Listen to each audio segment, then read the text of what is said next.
Making some black bean soup here. I pre-soaked, well, I did a quick soak on the black beans, so they were dried. You can do a quick soak on them. It takes about an hour. You sort them first. Beans are a natural product, and I have found rocks in them before, so definitely an important step. But you're going to want to put them in a pot with enough water to cover them by a few inches. Pretty sure the specifics are actually on the bag, but I don't read that stuff. Anyway, so you go ahead and boil them for about 2 minutes, shut it off, take it off the heat, let them sit there for an hour. Take them out of that water at that point, and you can see them there sitting on the counter. Next, I chopped up celery, the banana peppers, and I think just one little sweet pepper because I wanted to use it and get it to where I didn't waste it at least. So chop those up all into pretty uniform pieces, and white onion coming next. Lots and lots and lots and lots and lots and lots of garlic.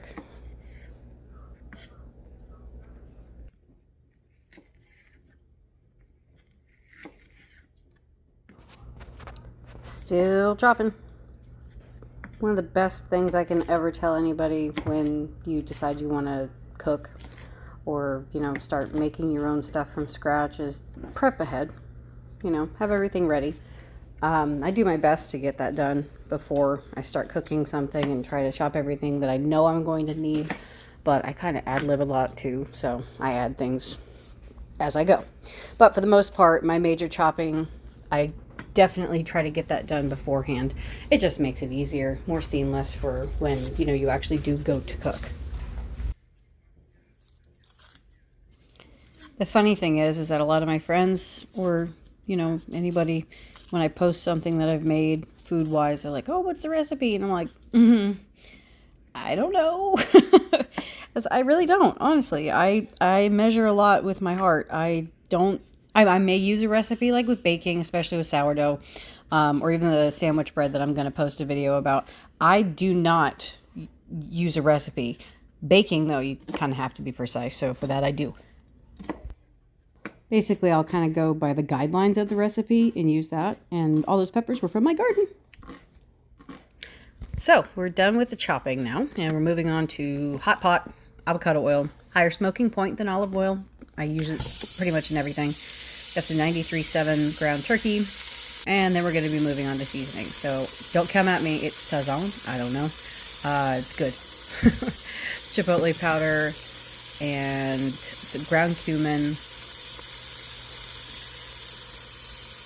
Next, I have some oregano leaves dried, which you see me, breaking those up, releasing the oils again. Onion powder and garlic powder go in everything I make, basically. It's just shy of ice cream, honestly. The sazon, I am not really sure how to pronounce that, so like I said, don't come at me. Has salt in it, so I go sparingly there, and then chili powder. So then we're adding in all the veggies, stirring that all up, kind of getting them soft. Not cooking them all the way. I do like a little texture with my vegetables anytime they're in anything. And then I'm adding the garlic last because you always want to add the garlic last because it burns quicker. That is a smoked ham hock because why not? And then now the black eyed peas, the black beans go in. I would have used broth, but all of mine was in the freezer and I forgot to take some out. So I used about 3 mason jars. Those are quart-sized mason jars full of water. And then I actually go to put the lid on and remember that I wanted to add bay leaves to that. So you're about to see that happen. So I did 2 bay leaves, and once that was done, I brought it up to a boil and then let it come back down to a simmer, and it's still cooking now. My house smells amazing. Looking really, really forward to eating that with some white rice. Actually, I made extra of last night with that stir-fry veggie thing I made on the black stove. So, thank you for watching.